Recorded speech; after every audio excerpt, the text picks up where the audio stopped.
Ndugu zangu wapendwa katika Kristo, karibuni kwa tafakari ya Dominika leo, ikiwa leo ni Dominika ya Matawi. Katika liturujia ya leo tunakumbwa na hisia mbili tofauti. Tunaanza liturujia yetu kwa utukufu na shangwe, kuenzi jinsi Yesu alivyoingia Yerusalemu kwa shangwe, kwa kuimba hosana, hosana juu mbinguni. Hosana ni neno la Kiebrania lenye maana ya okoa sasa. Anayekuja anakuja kuokoa, analeta sasa ukombozi. Ndugu zangu, walimuimbia Yesu maneno haya, okoa sasa. Lakini baadaye hao walioimba okoa sasa wanakuja kumwangamiza yule ambaye amekuja kuokoa. Ndugu zangu, watu walifurahi kumuona Yesu alivyoingia Yerusalemu kwa shangwe, lakini hali hii inaanza kupotea taratibu.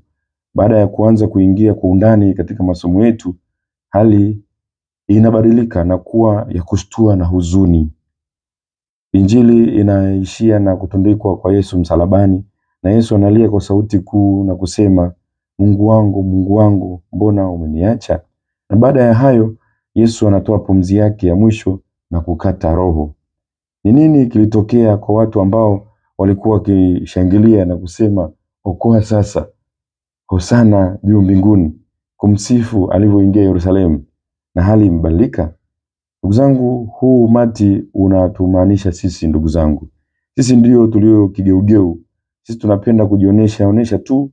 Hata wanaokuja pengine kanisani siku za matawi, wengi pengine hawahudhuriagi kwenye ibada nyingine, au pengine ni wale hata kwenye jumuiya pengine hata hawafiki.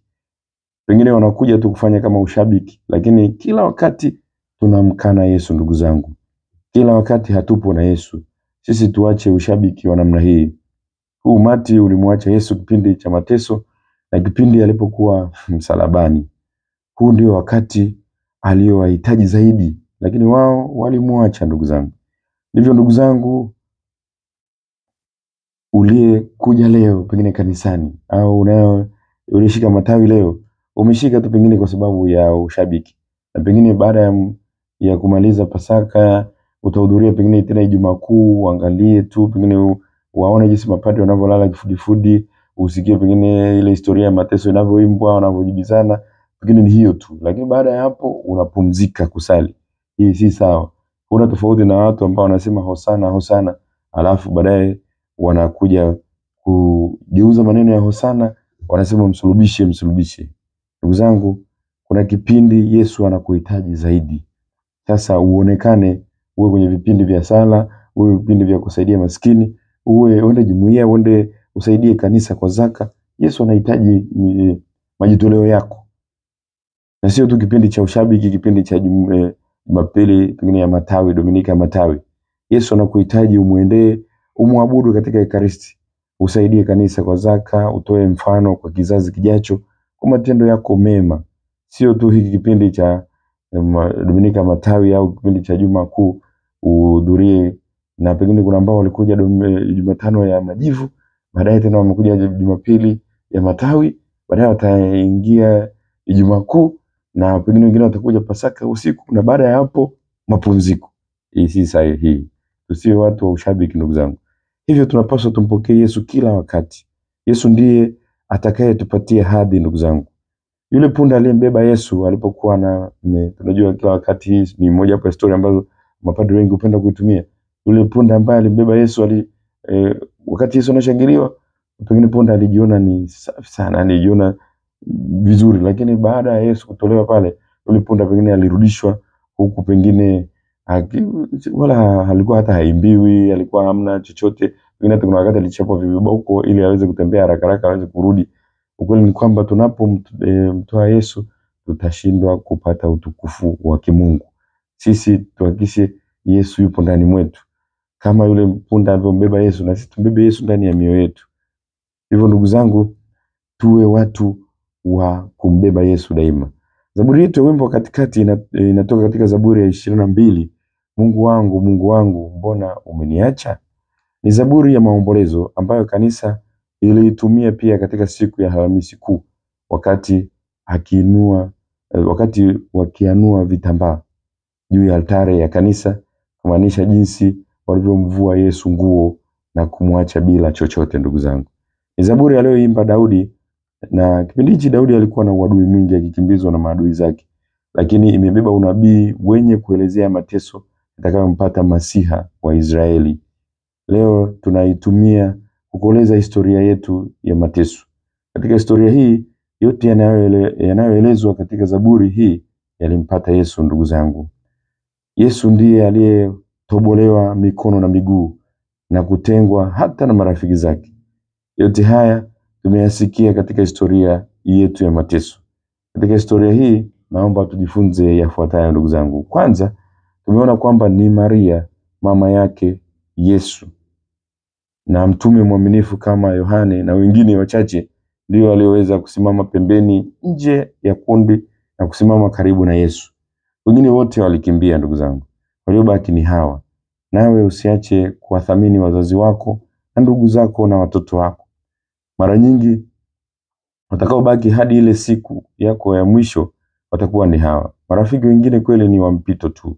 Usije ukadanganywa nao na kuwatupa ndugu zako wa karibu na kuwatupa familia yako. Marafiki wa vilabuni huko kwenye pombe hakika hawatakufuata hadi mwisho.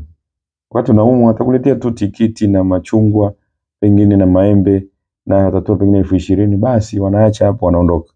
Jitahidi kukaa na familia yako, mpende mke wako, mpende mume wako, penda watoto wako, penda ndugu zako ambao watakutunza mpaka siku ya mwisho. Pia tumeona jinsi umati ulivyo kigeugeu, ndugu zangu. Umati huu ulimshangilia Yesu, lakini mwishowe ukaishia kumpenda Baraba kuliko Yesu. Je, mimi ni Mkristo wa makundi tu au Mkristo tukiwa tu wengi? Je, ni Mkristo tu pale tunapopata pato fulani au sifa fulani? Wengi ni Wakristo wa makundi, ndugu zangu. Tunakuja kushangilia leo, lakini siku nyingine hatupo na Kristo, hatuhudhurii ibada. Yabidi tubadilike. Wakati wa kupokea komunyo ya kwanza unakuta pengine idadi ni kubwa sana, lakini subiri sasa watakaofikia ndoa au padre au wengine, unashangaa wengine wanakuwa waregevu, hamna kitu chochote, wanabaki tu bila hata kwenda tena kanisani.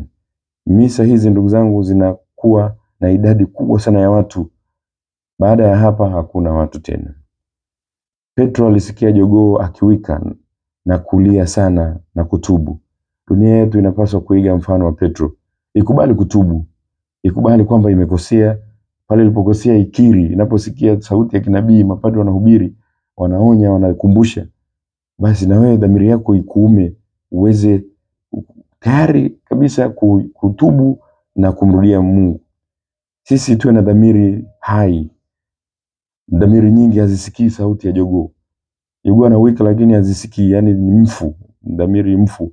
Sisi tuzijenge, ndugu zangu, dhamiri zetu kuwa hai, ili angalau pale jogoo awikapo tukimbilie kwenye sakramenti ya kitubio. Unaposikia maneno ya padri, maneno ya kuhani yakikuonya kuhusu dhambi zako, basi kimbilia sakramenti ya kitubio uweze kugeuka na kumrudia tena Mungu. Ulie, toa machozi kama Petro, ili uanze tena maisha ya kumrudia Kristo.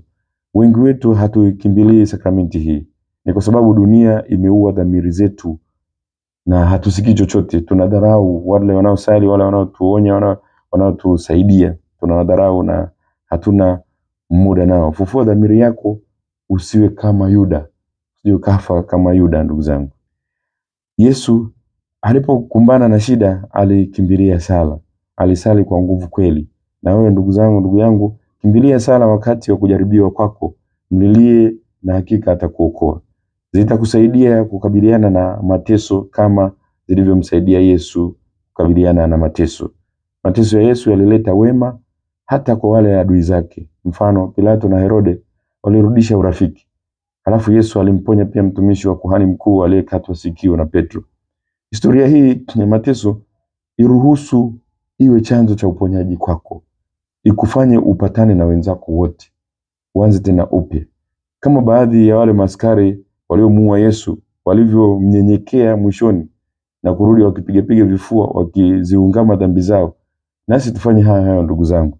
Mwingine duniani kuna watu tumewasulubisha, kuna watu tumewaumiza. Tusijifanye tugonge vifua vyetu. Tumekosa, tuombe msamaha. Tumekosa, pengine tulikuwaza vibaya, tulikufikiria vibaya, tulidhani wewe ni mtu mbaya huko hivi na hivi na hivi.